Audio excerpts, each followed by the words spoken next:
اسلام میں لکھا ہے سورہ نساء میں سورہ نمبر 4 آیت نمبر 19 میں کہ اگر آپ اپنے بیوی سے پیار نہیں کرتے پھر بھی اس کے ساتھ حسن سلوک کرو. اگر آپ اپنے بیوی کو نہیں چاہتے, نہیں پیار کرتے, پھر بھی ان کے ساتھ اچھا سلوک کرو, حسن سلوک کرو. اور اللہ کے رسول فرماتے ہیں کہ آپ لوگ میں سے سب سے بہتر انسان وہ ہے جو اپنے فیملی کا خیال رکھتا ہے, خصوصاً اپنی بیوی. جو آدمی اپنے بیوی کا خیال رکھتا ہے, اللہ کے رسول کہتے وہ سب سے بہتر انسان ہے.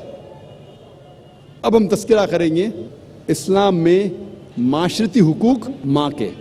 اللہ سبحانہ تعالیٰ فرماتے سورہ اسراء میں سورہ نمبر 17 آیت نمبر 23 اور 24 میں اللہ تعالیٰ فرماتے انسانوں سے کہ آپ صرف میری عبادت کرو.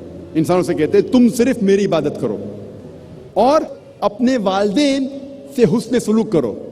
اگر دونوں میں سے کوئی بھی ایک یا دونوں ضعیف ہو جائے ان کو اف تک مت کہو, نہ ہی ان کو جھڑکو, لیکن ان کے ساتھ عزت سے پیش آؤ اور ان کے ساتھ حسن سلوک کرو. اور اللہ تعالیٰ سے دعا کرو کہ اے رب آپ ان کے اوپر رحمت فرما جس طریقے سے انہوں نے میرا خیال رکھا بچپن میں. اور اللہ تعالیٰ فرماتے سورہ انعام میں سورہ نمبر 6 آیت نمبر 151 بِوَالِدَيْنِ احسانہ, ہم نے انسانوں کو کہا ہے, فرض ٹھہرایا ہے کہ وہ اپنے والدین سے حسن سلوک کرے. اور یہ پیغام دہرایا گیا ہے سورہ لقمان میں سورہ نمبر 31 آیت نمبر 14 اور سورہ احقاف سورہ نمبر 46 آیت نمبر 15 میں کہ وَيَسَّرْنَ الْإِنسَانَ بِوَالِدَيْنِ احسانہ, انسانوں کے لیے فرض ہے کہ وہ اپنے والدین کے ساتھ حسن سلوک کرے, اور اس کے بعد خصوصاً اپنی ماں. اور اللہ کے رسول محمد صلی اللہ علیہ وسلم فرماتے ہیں, سنن نسائی میں آتا ہے اس کا ذکر, کتاب الجہاد میں باب نمبر 6 حدیث نمبر 3106 میں اللہ کے رسول فرماتے کہ ماں کے پیر کے نیچے جنت ہے. اس کا مطلب یہ نہیں کہ اگر میری ماں سڑک پہ چل رہی ہے اور کوئی کیچڑ میں پیر رکھتی ہے تو کیچڑ جنت ہو جاتی ہے. اس کا مطلب یہ کہ اگر آپ اپنی والدہ اپنی ماں کی عزت کرو, خدمت کرو, بات مانو, پیار کرو, حسن سلوک کرو, انشاءاللہ آپ جنت میں جائیں گے. اللہ کے رسول فرماتے ہیں, کہا گیا ہے صحیح بخاری میں جلد نمبر 8 کتاب الادب باب نمبر 2 حدیث نمبر 2 میں ایک شخص اللہ کے رسول کے پاس آتے ہیں اور پوچھتے ہیں کہ ساری دنیا میں سب سے زیادہ حسن سلوک کے لائق کون ہیں؟ اللہ کے رسول فرماتے تمہاری ماں. وہ شخص پوچھتا ہے اس کے بعد کون؟ اللہ کے رسول پھر سے فرماتے تمہاری ماں. وہ شخص پوچھتا ہے اس کے بعد کون؟ پھر سے اللہ کے رسول فرماتے تمہاری ماں. اس کے بعد کون؟ پھر چوتھی بار اللہ کے رسول کہتے ہیں تمہارا باپ.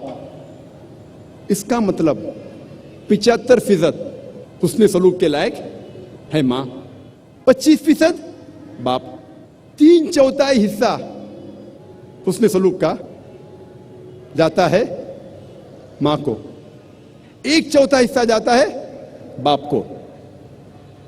اس کا مطلب یہ کہ ماں کو ملتا ہے گولڈ میڈل, سونے کا تمغہ, ماں کو ملتا ہے سلور میڈل, چاندی کا تمغہ, ماں کو ملتا ہے برونز میڈل, تانبے کا تمغہ, باپ کو ملتا ہے کانسولیشن پرائز, صلح بخش انعام. یہ ہمارے آخری نبی آخری رسول محمد صلی اللہ علیہ وسلم کا کہنا ہے کہ والدہ زیادہ حقدار ہے حسن سلوک کے. ابھی ہم تذکرہ کریں گے اسلام میں خواتین کے معاشرتی حقوق بہن کے.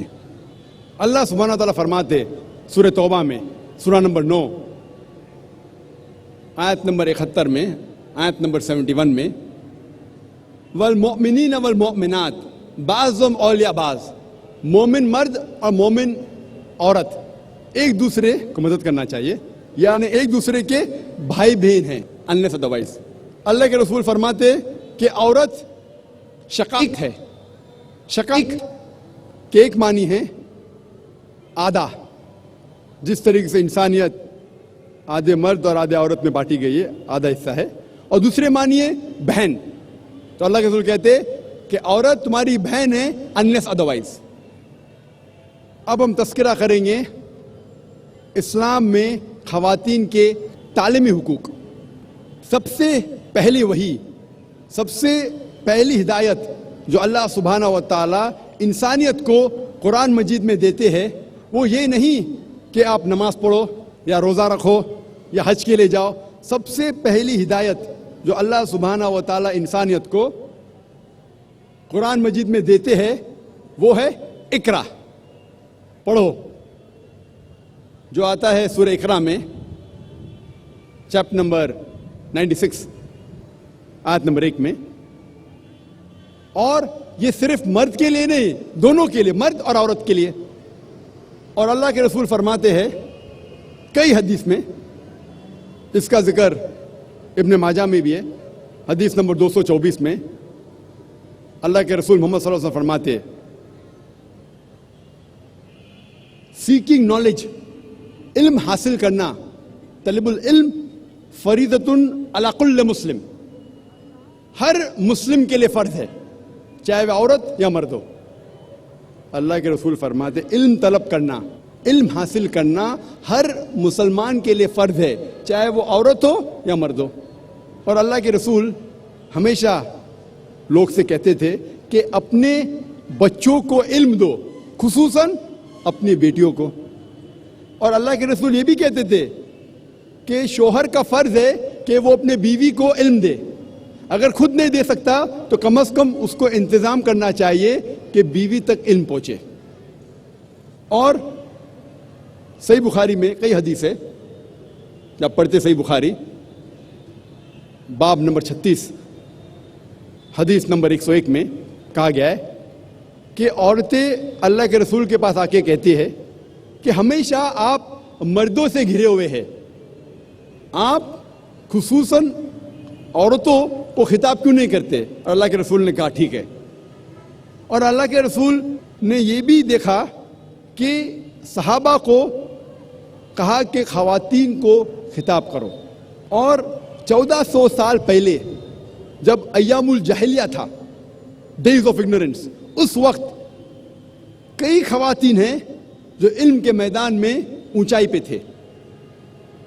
اس وقت تو ایام الجاہلیہ کا وقت تھا، آدمی لوگ ہی نہیں پڑھتے تھے. اس وقت اسلام میں الحمدللہ ثم الحمدللہ کئی خواتین تھے جو علم کے میدان میں اونچائی پہ تھے. اور سب سے بہترین مثال ہے حضرت عائشہ رضی اللہ عنہ، جو حضرت ابوبکر رضی اللہ عنہ کی بیٹی تھی، محمد صلی اللہ علیہ وسلم کی بیوی تھی. ان کی ایک شاگرد جس کا نام تھا عروہ، وہ کہتی ہے کہ میں نے عائشہ رضی اللہ عنہ سے بہترین عالمہ اپنے زندگی میں نہیں دیکھی. اس کو جو مہارت تھی قرآن میں، اسلام کے فرائض میں، حلال اور حرام میں، عربک لٹریچر اور پوئٹری میں، عربک ہسٹری اور جینیالوجی میں، اور حضرت عائشہ رضی اللہ عنہ طب کے میدان میں، میڈیسن میں بھی ماہر تھی. جب بھی لوگ محمد صلی اللہ علیہ وسلم کے ساتھ آتے تھے اور گفتگو کرتے تھے، بیماریوں کا علاج پوچھتے تھے، وہ سنتی تھی اور یاد رکھتی تھی. میتھمیٹکس کے میدان میں، حساب کے میدان میں بھی وہ ماہر تھی. اسی لیے محمد صلی اللہ علیہ وسلم کے انتقال کے بعد صحابہ اکثر حضرت عائشہ رضی اللہ عنہ کے پاس آتے تھے. جب بھی میراث کا مسئلہ ہوتا تھا، کوئی انتقال ہوتا تھا اور جائیداد بٹوارے کا مسئلہ آتا تھا، تو آتے تھے حضرت عائشہ رضی اللہ عنہ کے پاس، کیونکہ وہ میتھمیٹکس، نمبرات میں ماہر تھی. اور کئی صحابہ ان کے پاس سیکھنے کے لیے آتے تھے محمد صلی اللہ علیہ وسلم کے بعد. ان میں سے حضرت عمر رضی اللہ عنہ کا نام ہے، عبداللہ ابن عمر رضی اللہ عنہ کا نام ہے، ابو ہریرہ رضی اللہ عنہ کا نام ہے، کئی. اور صرف حضرت عائشہ نے کم سے کم 88 علماء کو شکشا دی. مطلب at least 88 scholars she has taught. اس کا مطلب she was a scholar of the scholars, وہ عالموں کی عالمہ تھی. 88 علماء نے ان کے پاس پڑھا. ہمارے پاس مثال ہے اس وقت